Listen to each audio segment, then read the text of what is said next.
Mr. Archimedes of ancient Greece.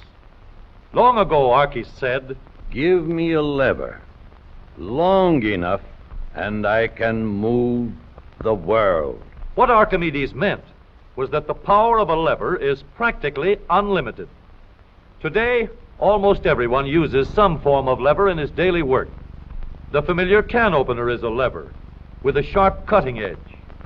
The playground seesaw is just a simple lever, too. It takes a lot of force to start a freight car moving, yet the railroad man can start the heaviest freight cars easily with a pinch bar, a powerful lever which turns the wheel. Tough luck, old boy. Here's a place where a lever comes in mighty handy. Let's take the simplest kind of lever, a rigid bar working on a fixed support called a fulcrum. One end of this lever is twice as long as the other. Let's put a 10-pound weight on this end, and now we'll put half as much weight on this end. 5 pounds, balance 10. If we have 25 pounds to lift, we just use a longer lever. The 5 pounds will now balance 5 times as much. Let's raise the lever in the air, change its shape a little, and we have a crank. Or we can add a second lever and have a double crank. Now the short arm moves 1/4 the distance, but we get 4 times the force. If we want continuous motion, we need more arms. Now we have levers that turn. The larger paddle wheel makes fewer turns, but it delivers more force. A paddle wheel is nothing but a never-ending series of levers. We can make the wheels stronger and lessen friction where the wheels touch each other by rounding off the edges and shaping them into teeth that will slide in and out smoothly. Now, the power flows smoothly and continuously through spinning leverage of gear wheels. Gears are made in many kinds and many sizes. Little gears, big gears, worm gears, bevel gears, and even lopsided gears. Over 100 million gears are spinning over the roads in the transmissions of our automobiles. The transmission is located right at the bottom of the gear shift lever. Let's start from scratch and put together a model of the gears that we shift in our motor car. The shaft on the left comes from the engine. The shaft on the right carries the power back to the rear wheels. To connect these two with gears, we'll need another shaft, known as a counter shaft. These two gears carry the power from the engine shaft to the counter shaft and are always connected or in mesh. This gear on the drive shaft going to the wheels is free to turn around the shaft. We'll put it in mesh with another gear on the counter shaft. These gears are always in mesh and keep turning while the engine is running. To switch from one set of gears to another, our transmission needs a short shaft like this, known as a clutch sleeve.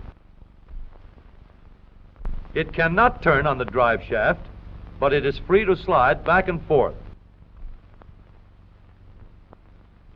On the sleeve, we'll mount a large gear, which we can shift back and forth to mesh with the small gear in the middle of the counter shaft.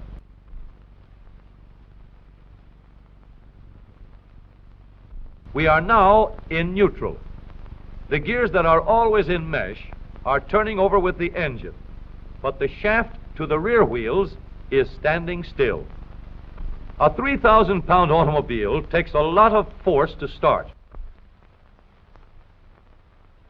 So in low speed, we get the greatest leverage by letting the smallest gear on the counter shaft turn the largest gear on the drive shaft. The engine on this model is running at a constant speed of 90 revolutions a minute. With low gears in mesh, the rear wheel is turning at 30 revolutions a minute, about 1/3 the speed of the engine, but with 3 times the force. The power is going through these gears in the transmission.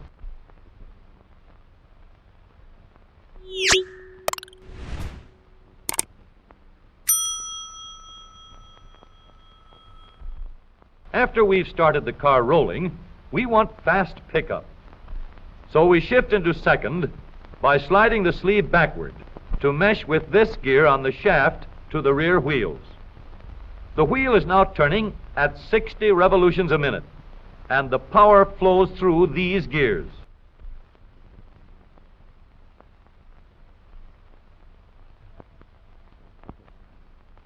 For higher speeds, we let the power go directly to the rear wheels. We shift the sleeve forward so that it meshes with the shaft from the engine. The power travels straight from the engine to the drive shaft. Now the shaft to the wheels is turning at 90 revolutions a minute, the same speed as the engine. But here's a problem. An automobile must be able to go backward as well as forward. So we add one more set of gears to reverse the shaft to the rear wheels. With the gears shifted into reverse, the power travels through the transmission in a path like this. We now have 3 sets of spinning levers for going forward and 1 for reverse. With a gear shift lever, we can shift to any set of gears we wish. But with all these spinning levers in the transmission came noise and wear. Experts could shift gears quietly by careful timing of the gear shift and the engine speeds, but most of us made plenty of noise until new engineering developments made possible the long series of improvements that followed. When we shifted gears, we got a clash because the gears were not running at the same speed.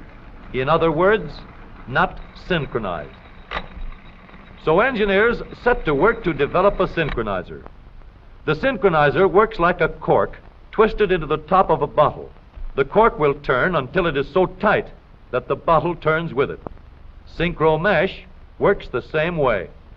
When we shift into second or high, the synchronizer brings the gears to the same speed before they come together. The drums won't let the gears shift unless they are turning at the same speed. When the gears come together, there is no clash, and the shift is made quietly and easily. In the transmission of the up-to-date automobile, we have a powerful low gear to give us a strong spinning leverage in starting. A fast-turning motor must set the weight of the car in motion. In second speed, we can change leverage to get going fast at the same engine speed. With the leverage of third gear, power goes directly to the rear wheels, and we can go as fast as we want. Now every driver can shift gears at any time, regardless of speed. Here is a hill that will give us a real chance to see how smoothly and reliably our spinning levers work in our automobile transmission. This driver is going to let her car gain a speed of 60 miles an hour down the hill.